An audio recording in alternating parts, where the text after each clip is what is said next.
भूमिका आम्ही भूमिका कसे आमदारला माहिती आणि खासदारला माहिती पत्र्यावर झालेले शेवटी ज्याचं चालतं त्यालाच कळतं. तुम्ही आले तुमचं स्वागत.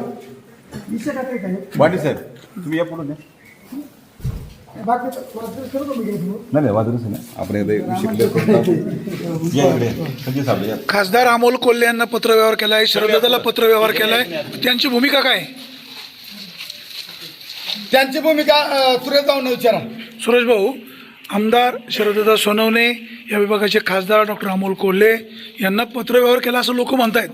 पत्र दिलंय का? एक मिनिट 2024 मध्ये आम्ही या विभागाचे खासदार अमोल कोल्हे साहेबांना या प्रकल्पासंदर्भात पत्र व्यवहार केलेला आहे. कॉपी आहे का तुमच्याकडे? आमच्याकडे त्याची पोच आता जवळ तिथं मग दाखवलं ग्रामपंचायतमध्ये आहे त्याची पोच आहे. लेटर पॅडून त्यांना पत्र व्यवहार केलेले आहे आणि दाखवा इकडे हे बघा. हे अशा पद्धतीने त्यांना आम्ही निवेदन दिलेलं आहे बघा. म्हणजे ग्रामपंचायतचं लेटर पॅड आहे. अच्छा अच्छा. हे अशा पद्धतीने आम्ही त्यांना पत्र व्यवहार केलं. मग हे विभागाचे खासदार ज्या वेळेस कॅबिनेटमध्ये एखादा प्रकल्प महाराष्ट्र राज्यात होतोय मग त्यावेळेस आम्ही जे निवेदन दिलं तर या खासदार साहेबांनी का तिथं कॅबिनेटमध्ये विषय नाही मांडला का त्या ग्रामस्थांचा या प्रकल्पासाठी विरोधाचं पत्र माझ्याकडे प्राप्त आहे. मुळात खासदार साहेबांनी या विषयावरती बोललं पाहिजे. केंद्रातला प्रकल्प येतोय मग तुम्ही जर या विभागातून मताधिक्य देऊन निवडून येता आमच्या मतांच्या जीवावर. आम्ही राजकारण बोलत नाही साहेब या ठिकाणी तुमच्या समोर राजकारणाचा विषय नाही पण आज आमच्या जीव बेतलंय म्हणून त्या खासदार साहेबांना प्रश्न आहे आमचा. आज आमची तिथल्या अख्खं जवळजवळ 25-30 लोक 33 शेतकरी उद्ध्वस्त होते. मग 38 काय असतील ते. मग खासदार साहेब तुम्ही झोपलेत का? तुम्हाला पत्रेवर असताना तुम्ही काय विषय मांडलाय? तुम्ही कॅबिनेटमध्ये विषय झाला. तुम्ही कोल्हे साहेबांना विचारले का कधी कॉल करून? त्यांनी मांडलाय नाही मांडलाय? टीम आहे आम्ही जे शिष्टमंडळ पोरं नेमली होती ते त्या साहेबांच्या संदर्भात कोल्हे साहेबांना 2-3 वेळा भेटले त्या विषयावरती साहेब. काय म्हणाले कोल्हे साहेब? बोलवून त्यांना इकडे काय म्हणाले कोल्हे साहेब? कोल्हे साहेबांची आम्ही भेट घेतली होती. त्याच्यानंतर त्यांनी असं सांगितले की आम्ही या गोष्टीचा पाठपुरावा करतो आणि लवकरात लवकर हा जो प्रोजेक्ट आहे तो कसा रद्द होईल या गोष्टीसाठी आम्ही त्यांचा पाठपुरावा सुरू आहे. हो पाठपुरावा सुरू असं ते बोललेत. पण आता शेवटी आपल्याला ते सांगता या तालुक्याचे आमदार शरददादांना निवेदन दिलं. साहेब ऐका एक मिनिटं. जर कोल्हे साहेब यांना आमच्या मुलांना सांगायचं असेल आमचा पाठपुरावा चालू आहे मग तुमचा जर पाठपुरावा चालू असताना मग इथं प्रकल्पाची सुनावणी आली कशी? तुम्ही जर पाठपुरावा म्हणता केलंय तर कुठलं पत्र दाखवा तुम्ही. केंद्राला काय सांगितलं तुम्ही का माझ्या मतदारसंघामध्ये असलेल्या 88 गावामध्ये हा प्रकल्प होतोय. मी तिथं तुम्ही संसदेमध्ये काय विषय मांडला ते दाखवा. त्यांनी दाखवा बोलले असतील ना ते काय असेल त्यांच्याजवळ त्यांनी दाखवा. शरददादांना निवेदन दिलं. शरददादांना आम्ही या विषया संदर्भात अजूनपर्यंत निवेदन दिलेलं नाही. जे खरं आहे वाली साहेब कधी देणार आहे? आम्ही देणार पत्रावर करणारच आहेत त्यांना पत्रावर. या निमित्ताने शरददादा सोनवणे यांना परंतु काय आवाहन? वाणी साहेब ऐका तुम्ही. जर तुम्ही म्हणता शरददादांना निवेदन दिले का? आपल्या तालुक्यात एवढा मोठा प्रोजेक्ट होतोय म्हणजे ते लोकप्रतिनिधी आहेत. दादांनी या विषयाकडे जातीने लक्ष टाकलं पाहिजे. दादांना निवेदन देण्यापेक्षा ते तुम्ही लोकप्रतिनिधी आमच्या विभागाचे म्हणजे आमच्या या तालुक्याचे आमदार लोकप्रतिनिधी आहेत म्हणजे तुम्ही अशा ठिकाणी खानावर हा विषय आहे. नाही त्यांना माहीतच असणारच ना. असं कसं बोलतो वाणसाहेब तुम्ही? त्यांना माहीतच असणार ना. त्यांनी इथं आलं पाहिजे स्थानिकांची भेट घेतली पाहिजे. स्थानिकांचं म्हणणं काय ते ऐकून घेतलं पाहिजे. आम्ही जाण्यापेक्षा तुम्ही लोकप्रतिनिधी तुम्ही जबाबदार म्हणून त्यांनी इकडे आलं पाहिजे. तुम्ही यायला पाहिजे. ज्याप्रमाणे माझे आमदार आले आमदार साहेबांना निवेदन दिले तसं आमदार साहेबांना पण निवेदन दिलं पाहिजे ना. अरे 2024ला दिले आम्ही साहेब. 2024ला निवेदन दिले. आत्ता दिले नाही. तो 2024चा विषय तुम्ही जे पाहता तुम्ही आता मग विद्यमान करंट आमदारांशी तुम्ही डायलॉग का करत नाही? त्यांना फोन का करत नाही? दादा तुमचा विरोध आहे का पाठिंबा आहे विचारलं पाहिजे. आता सोशल मीडिया फास्ट आहे. आता आम्ही ते करणार आहोतच. परंतु विद्यमान आमदारांनी या ठिकाणी यायला पाहिजे. स्वतःहून आलं पाहिजे. स्वतःहून आलं पाहिजे. एवढा मोठा प्रोजेक्ट होतोय मग तुम्ही काय करतात? लोकप्रतिनिधी आहेत. एवढा मोठा प्रोजेक्ट होतोय म्हणजे तुम्ही आलं पाहिजे या ठिकाणी. सुरेश भाऊ तुम्ही काय सांगाल? साहेब आज आजनावळे गावची विशेष ग्रामसभा होती. या विशेष ग्रामसभेला आदरणीय देवराम लांडे साहेब असतील, बाळासाहेब सदाकाळ असेल, आम्ही सगळेजण उपस्थित राहिलो. आणि खरं तर या सगळ्या भावना ओळखून आदिवासी बांधवांच्या भावना ओळखून खरं तर आम्ही 9 तारखेला जो आपला आदिवासी दिन असतो त्या दिवशी उपोषणाचा आपण निर्णय घेतला. या सगळ्या भावना ओळखून याच्यात साहेब कुठलं राजकारण नाही, कुठला पक्ष नाही, काहीच नाही. परंतु आज आदिवासी बांधवांवर जर वेळ येत असेल मला असं वाटतं ही तालुक्यावर आलेली वेळ आहे. जुन्नर तालुका ही संघर्षाची भूमी आहे साहेब. काल पुणे नाशिक रेल्वेची नारेंगावला काल बैठक झाली. काल आमच्या एका पाहुण्यांचा अपघात झाला माळशेज घाटात. त्यांना घेऊन आम्ही काल रात्री पुण्याला गेलो, परंतु यायला उशीर झाला, त्याच्यामुळे मला बैठकीला उपस्थित नाही राहता आलं. परंतु चक्काजाम आंदोलन पण 9 तारखेला आहे. ते आंदोलन झाल्यावर आम्ही उपोषण स्थळी जाऊन त्या ठिकाणी बसणार आहे, छत्रपती शिवाजी महाराज पुतळा जुन्नरला. याचं कारण साहेब असं, ही जी जनसुनावणी जी त्यांनी आयोजित केली, त्यांनी नोटीस पेपरद्वारे नोटीस आम्ही पाहिलं 21 तारखेला, आणि आज आपण पाहतोय की यांचे मनमानी कारभार. अदानी प्रकल्प, खरं तर मी मगाशी पण ग्रामसभेत सांगितलं की अदानी हा सरकारचा जावई आहे. आज त्यांनी अनेक ठिकाणी भारतामध्ये प्रकल्प केले. आज मगाशी यांनी जी भावना व्यक्त केली खासदार साहेबांची आणि आता आमदार साहेबांची, मला असं वाटतं खासदार साहेबांनी आणि आमदार साहेबांनी या सगळ्या जनतेच्या भावना ओळखून, आदिवासी बांधवांच्या भावना ओळखून त्यांनी पण त्या उपोषणात सहभागी झालं पाहिजे, ही माझी कळकळीची विनंती. एक कार्यकर्ता म्हणून असेल, जुन्नर तालुक्याचा नागरिक म्हणून असेल. मगाशी देवराम लांडे असं म्हणाले की तुम्ही खासदार कोल्हेंचं पण काम केलंय, विधानसभेला शरद दादांचं पण काम केलेलं आहे, मग त्या दोघांना या निमित्ताने काय सांगावा आणि ते लक्ष का देत नाहीत? साहेब, इथं प्रत्येक कार्यकर्ता आहे, प्रत्येक कार्यकर्त्याने कोणाचं काम केलेलंच आहे. परंतु मला असं वाटतं की ह्या जनतेच्या भावना त्यांनी ओळखल्या पाहिजे, त्यांच्या भावना समजून घेतल्या पाहिजे, आणि जे आम्ही जो काही विडा उचलणार आहोत, आपण सगळेजण जो विडा उचलणार आहोत, त्या संघर्षामध्ये त्यांनी सामील झालं पाहिजे. मगाशी साहेब ह्या गोष्टीचा मी आवर्जून अजून एक उल्लेख राहिला की आपण पाहतो की अदानी प्रकल्प आज जुन्नर तालुक्याच्या बोकांडी येऊन बसतोय. हा अदानी प्रकल्प भोरांड्यापासून तर आडुशीपर्यंत त्या ठिकाणी हजारो हेक्टर जमीन त्या ठिकाणी आमच्या आदिवासी बांधवांची जाणार आहे. आणि आपण एका गोष्टीचं एक दुसरी गोष्ट आपण एका दुसरी बाजू अजून एक पाहू. अदानीचे मीटर स्मार्ट मीटर म्हणून आपल्या प्रत्येक घरोघरी बसवले जातात. ते बघा, तुम्ही ऑब्झर्व करा. हा लढा काय सोपा नाही. अदानीचे मीटर कंपल्सरी बसवले जातात. ते आज लोकांनी जरी विरोध केला तरी अदानीचे मीटर आपल्या प्रत्येक घरात येतोय. आणि जर लोकांनी लाईट बिल जर लोकांचं आमचं राहिलं तर त्या अदानीचा मीटरच्या द्वारे लाईट. खासदार अमोल कोल्हे आणि विद्यमान आमदार शरददादा सोनवणे यांनी जर तुमच्या आंदोलनाला पाठिंबा दिला नाही तर तुमची भूमिका काय राहील? नाही साहेब, खरं तर या भावना आमच्या त्यांनी विद्यमान आमदार साहेब असतील, विद्यमान खासदार साहेब असेल, हे नक्कीच त्या ठिकाणी यांनी आदिवासी बांधवांच्या भावना ओळखल्या पाहिजे.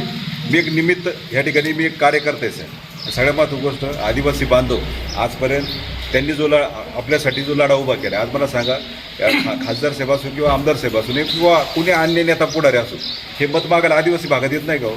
आज मी मागाशी पण उल्लेख केला साहेब, या नाणे घाटात येणारा जो पर्यटक असेल, या गावात येणारे जे लोक असेल, सर्वसामान्य लोक, पर्यटकाचं बाजूला ठेवा. परंतु आज आमच्या एखाद्या महिन्यावर डिलिव्हरीची वेळ आली ना, तिने कसं जुन्नरला कसं जायचं हे तुम्हीच सांगा साहेब. अशी रस्त्याची परिस्थिती. हे सरकार नेमकं आदिवासी बांधवांना गांभीर्याने घेणार आहे का नाही?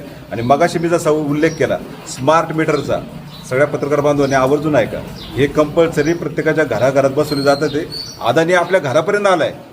अदानी आपल्या घरापर्यंत आल्या. आज तो जुन्नर तालुक्यात आदिवासी बांधवांची जमीन अधिग्रहण येण्यासाठी त्यांनी फणा काढलेला आहे. हा फणा आपल्याला ठेचून काढायचा आहे. मगाशी मुद्दा असा आहे की ज्या लोकांना आपण मागच्या काही निवडणुकांमध्ये सहकार्य केलं, अगदी अमोल कोल्हे असतील किंवा शरददादा असतील किंवा राष्ट्रवादी असेल अजितदादांची, या सगळ्या पक्षाचे जे काही याच्यातले जे काही 3 प्रमुख पक्ष आहेत जे सत्तेमध्ये आहेत, नेमकं या सगळ्या प्रक्रियेमध्ये आपण पाहिलं तर या सगळ्या गोष्टींवरती प्रश्नचिन्ह उभं राहतं की हे जे काही सत्तेत सहभागी असणारे पक्ष आहेत, मग ते राष्ट्रवादी अजित पवार गट असो, अगदी सेना असो, काय सांगाल या ठिकाणी? नाही, खरं तर जे सत्तेत सहभागी असणारे पक्ष आहे, त्यांचे जे नेते असेल, पुढारी असेल, खरं तर ही सगळी राजकारणाची तर सगळ्या निवडणुका आपण पाहिलं. आजपर्यंत पक्ष फोडाफोडी सगळ्या गोष्टी आपण पाहिलेल्या आहेत. याच्यामध्ये जास्त खोलात जायचं नाही. परंतु आज जुन्नर तालुक्यापुढे जर महत्त्वाचा प्रश्न उभा राहिला अदानी प्रकल्पाचा, याच्या माध्यमातून आदिवासी बांधवांची जी शेकडो एकर जमीन जाणार आहे, यासाठी सगळ्यांनी सत्ता पक्ष निवडणुका सगळ्यांनी बाजूला ठेवल्या पाहिजे.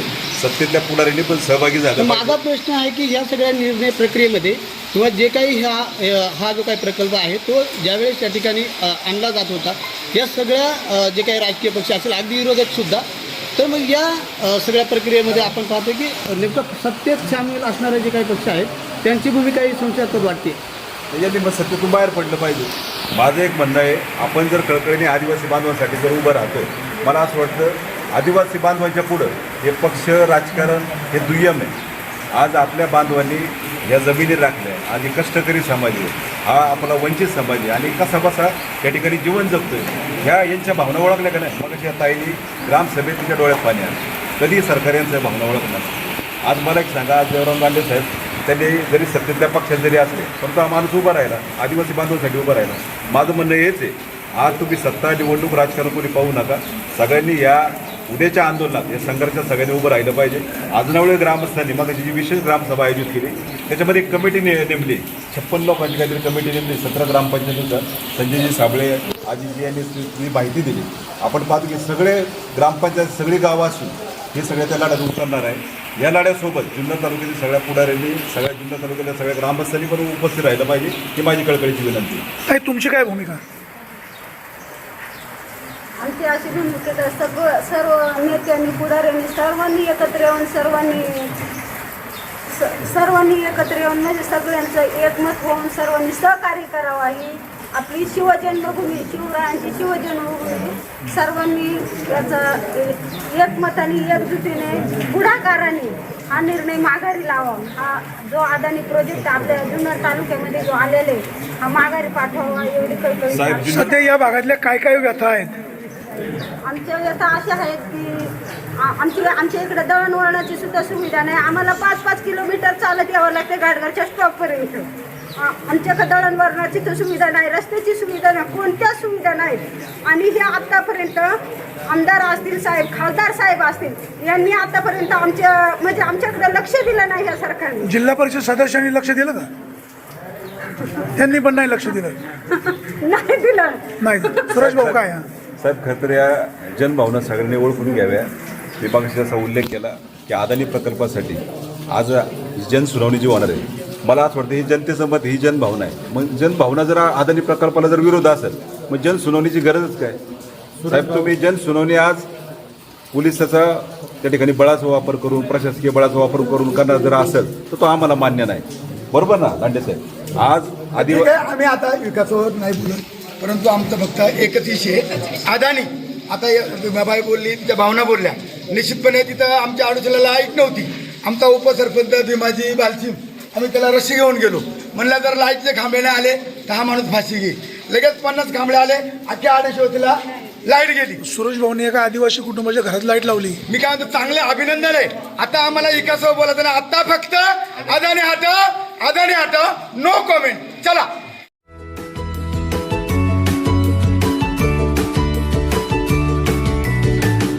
बातम्या शेतीच्या,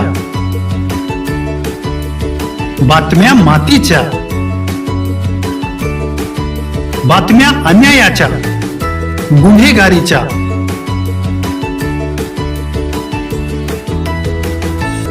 राजकारणाच्या आणि समाजकारणाच्या, शोषणाविरुद्ध बुलंद आवाज, जनसामान्यांच्या हुंकाराची गाज, सत्कार्याला प्रोत्साहन, दुष्कृत्याला अनुशासन, निर्भीड, निस्पृह, सडेतोड, बेधडक आणि रोखटोक म्हणजेच विघ्नहर टाइम्स. शोध बातमीचा, ध्यास सत्याचा. आपलं चॅनल, आपली बातमी. सबस्क्राईब तर कराच, पण बेल आयकॉनवर क्लिक करायलाही विसरू नका.